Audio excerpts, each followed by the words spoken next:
When we come into awareness of what's here, sometimes what we notice is how disconnected we are a lot of the time. When we have this extra attention that we're putting into our present moment, sometimes it feels like, oh, I didn't know that my neck was stiff, or we move our body around a little bit, or something happens.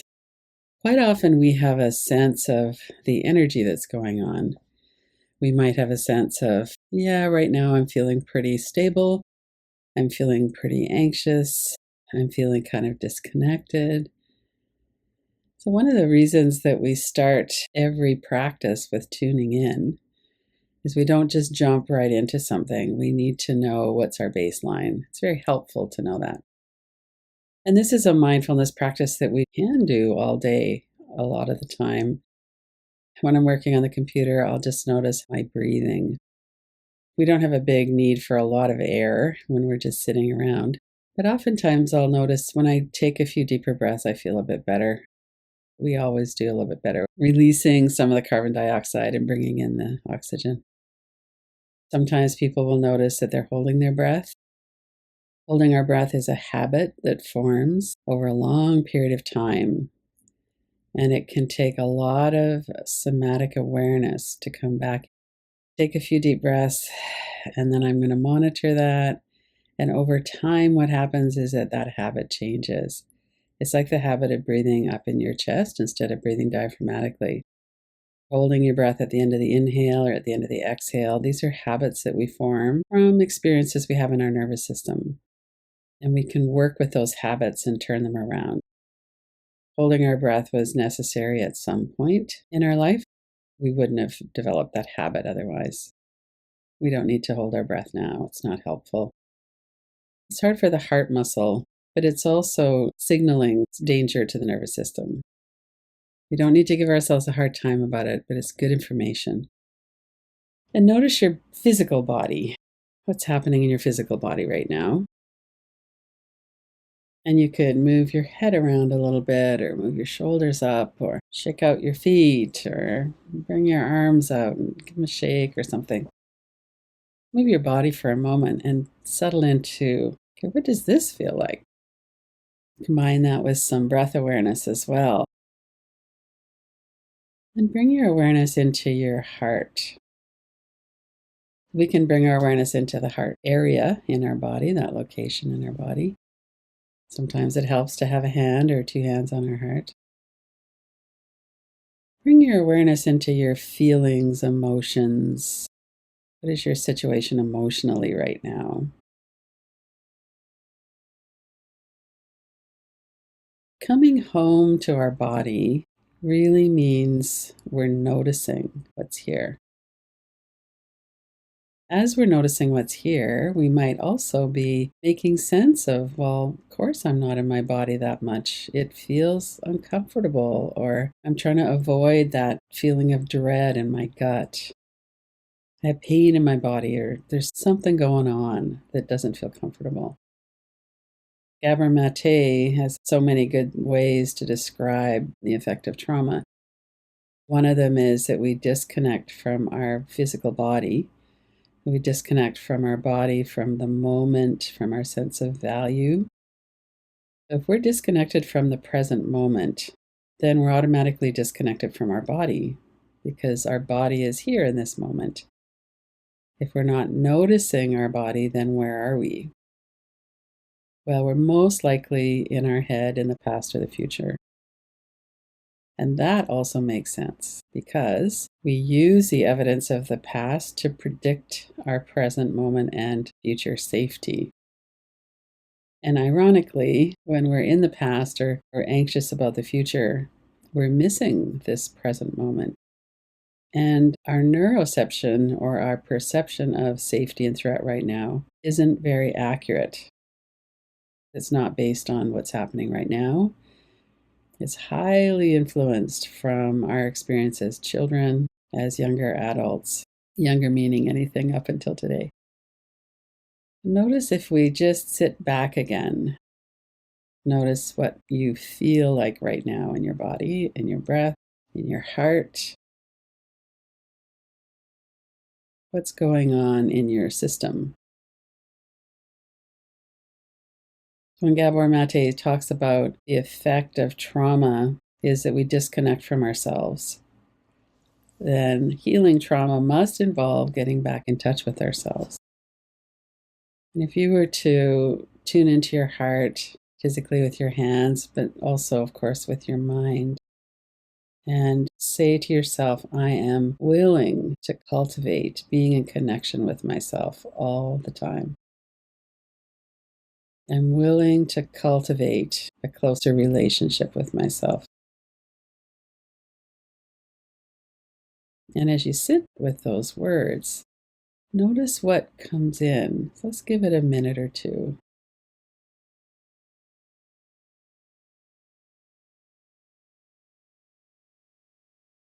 I'm willing to cultivate a kind, close, intimate connection with myself.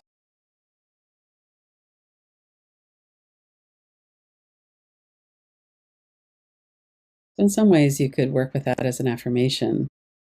One of the ways that we work with that is a reverse inquiry. We say something that we wish was true and we know isn't completely true. And when we say it, then our unconscious brings forward anything that is objecting to that. If you were to say it even more strongly, I am intimately connected with myself. I know myself. I love myself. Notice what your mind brings forward.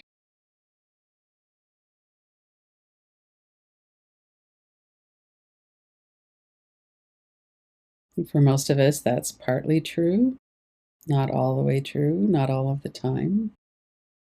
What's in the way of having a kind, connected relationship with yourself?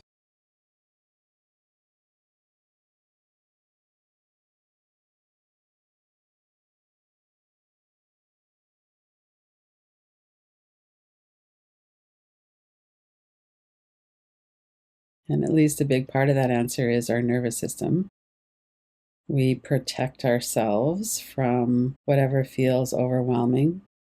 And now, as an adult, we have more strength and we can work with some of the things that we really couldn't work with when we were younger. We're here doing a practice, and we have at least the commitment to being present.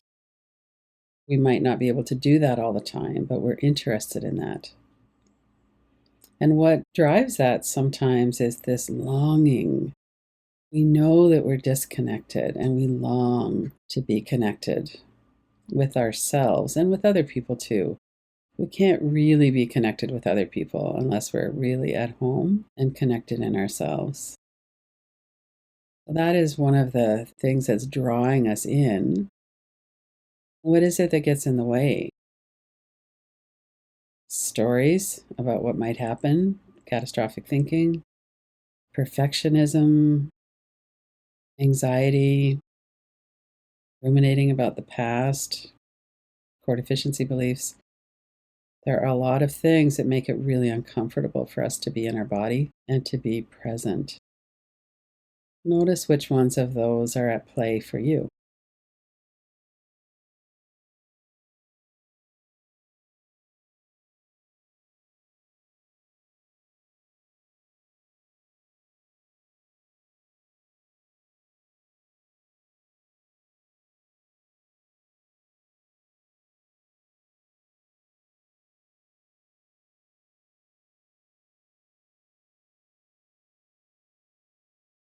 And as you're noticing that, notice where your mind went. Are you exploring some of those thoughts, ideas, what's coming forward, maybe memories?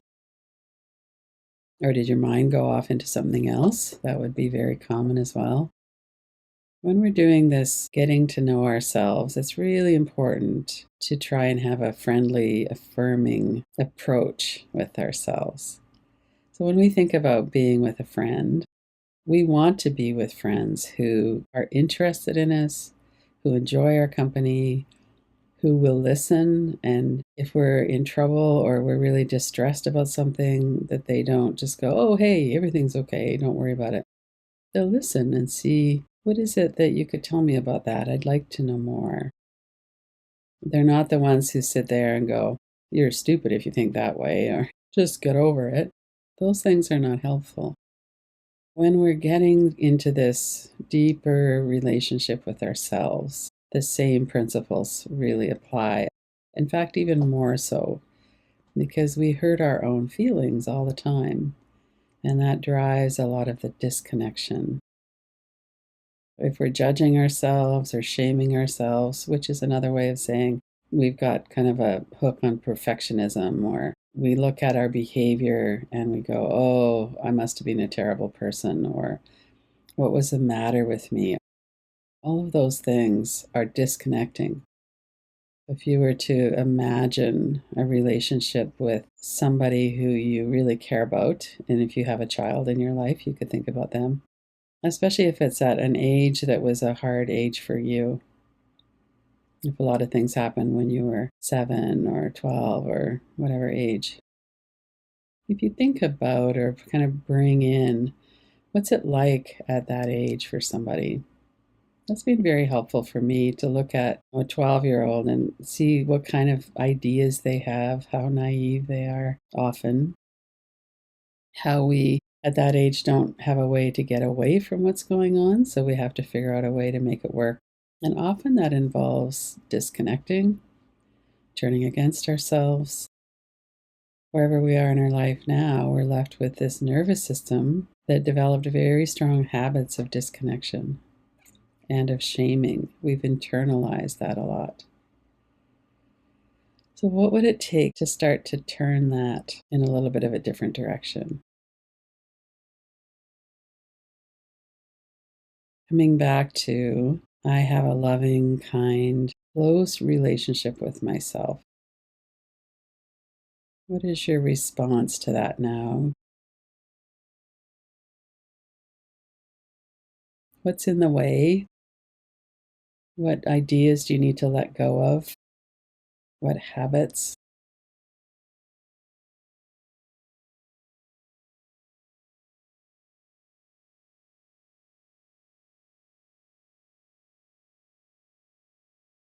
And as you're doing that, stay present in this moment.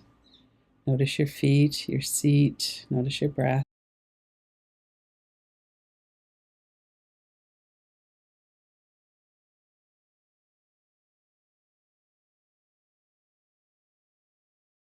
If you have uncomfortable sensations in your body, we often feel fear in our gut, for instance, anger in our jaw. We might get hot.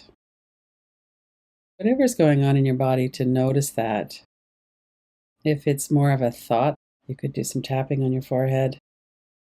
You could put the image into a frame, keep your eyes open, and notice that there's space around the outside of the frame. Take your eyes around that a few times in each direction. With sensation in our body, we could get interested in it. One of the ways that we might know ourselves, and this isn't the first thing that we might do, although it's certainly something that can be very helpful, is that we might really start to tune into the sensation and want to know more about why it's here. Trauma is stored in our body as sensation and associated memories and thoughts. When we're working with sensation, it might be scary because of that, and traumatic memories might come up, and we could use those tools for thought with those. This is partly why we're disconnected. Tuning into the energy in the body, notice the location. Notice qualities. Is it moving? Is it still? And what does this sensation or energy want you to know? Why is it here?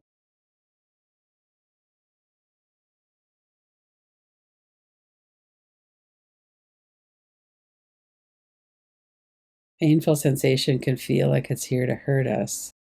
And it might be painful, but it doesn't have a bad intention. Any kind of sensation or energy in our body is some kind of signal. There's something here. And it can be a really important doorway into getting to know ourselves better. Notice the space around the sensation. Notice that the sensation's not taking over. Even if it's filling up most of your body, that sensation's not 20 feet away across the room. It's localized. And it also isn't here all the time. We might have a persistent feeling when we tune into our gut of some uneasiness, but it's not here all the time, or we're not paying attention to it all the time. Sometimes we don't have it. Sometimes we're riding our bicycle in the sunshine and that moves to the background. We bring to mind someone we really care about and we're getting together with them and we think about that, or when we're actually there. We have all kinds of experiences. And these traumatic memories and the sensations and energies of that can be quite persistent until we turn towards them and use them as a way to know ourselves more. Notice your body, your breath, stay grounded, and notice that you're here in this moment. That you have a commitment to cultivating a closer relationship, to knowing yourself on a deeper level. And then what do we do when somebody we care about brings forward something that they're distressed about, or that was a hard memory for them, or that they're scared? If we're grounded and we're not trying to avoid it, we welcome and we pay attention and we don't shame them. We normalize. This is the way it works when our feelings are hurt, when we're excluded, when we've experienced pain or fear with somebody. This is the way the nervous system reacts. And now, right in this moment, we can connect and we can realize that the danger isn't here in this moment. From that more resourced adult self that's also here, we can connect with that scared part or the angry part. Some people who have a visual mind might have a visual of this. I'm sitting across from this person, me, my younger self, and they're ranting about how unfair that was, or whatever they might be wanting to express and connect around. Some people don't have that kind of visual mind, and it's okay, whatever it is. It might be sounds, it might be a felt sense. The next few minutes, see if we can really bring all of us into our heart, whatever's here.